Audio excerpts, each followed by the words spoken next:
पूरन भाई के लिए एक म्यूजिक तो बनता है ना मेरे जान। म्यूजिक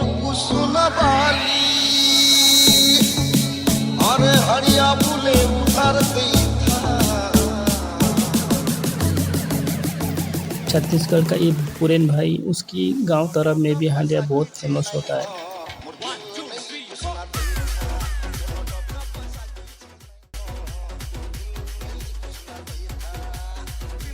मुरली बाबू एंड दीपक भाई चिंगुड़ी को भाजिया पे मसला प्रस्तुत करते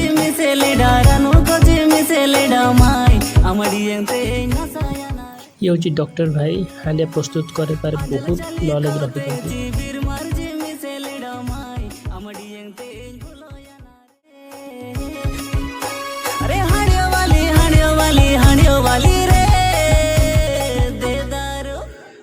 वेलकम मोर हांडिया प्रस्तुत प्रणाली वीडियो को।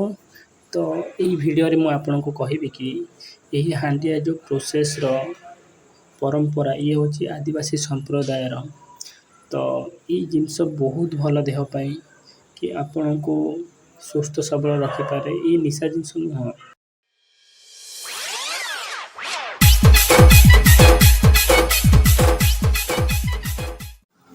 मु तो विश्वास करि पारुनी कि तमिलनाडु रे भी आमे हांडिया प्रस्तुत करके भी पीऊछु। मु तो पीऊ नहीं, मोर सांग साथी माने आके मो रूम रे पीउजंती। तो चिंगड़ी भाजिया भी प्रस्तुत चली कंटिन्यू चली। मुरली भाई झाड़ना धरी गलानी।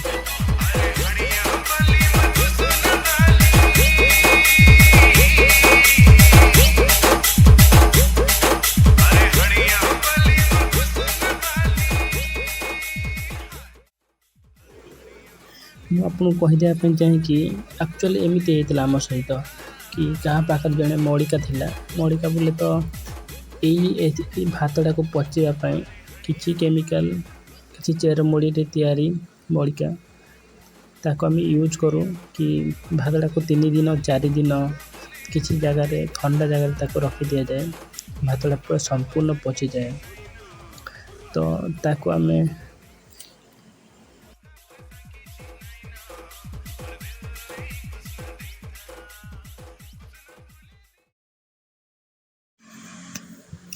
बहुत समय अपेक्षा कर सारा पर हांडियार प्रस्तुत एवं सरी जाइए।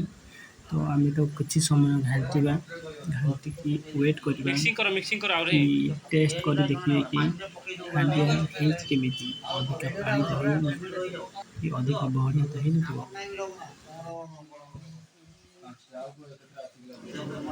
चखना रेडी एंड मान भी रेडी। एवं ग्लास को बाहर करो। 8 जन 9 जन बंधु फ्रेंड्स भाई। तो फाइनली ग्लास रे बाहर कर दिया गला। गरम अछि ठंडा दे गरम अछि।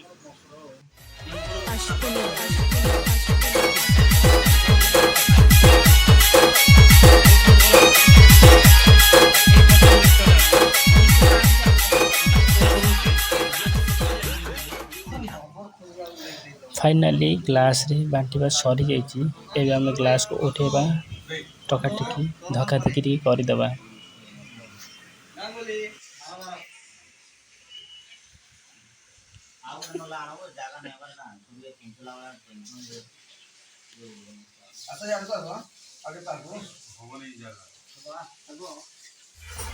चखना हाथ पाइब नहीं।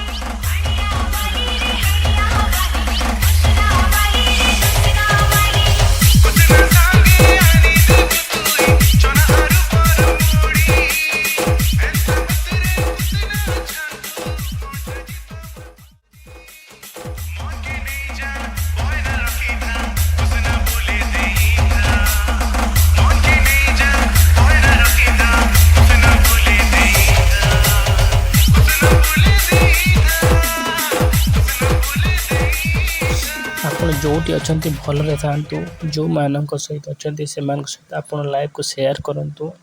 एंड जदि मो वीडियो को देखी ना तो निहाती देखु चैनल को सब्सक्राइब करूँ। आपण मतामत निहाती जनइबे कि मो वीडियो आपको केमिति लगुच कि नेक्स्ट वीडियो देखा। Thank you so much. Handia जिंदाबाद।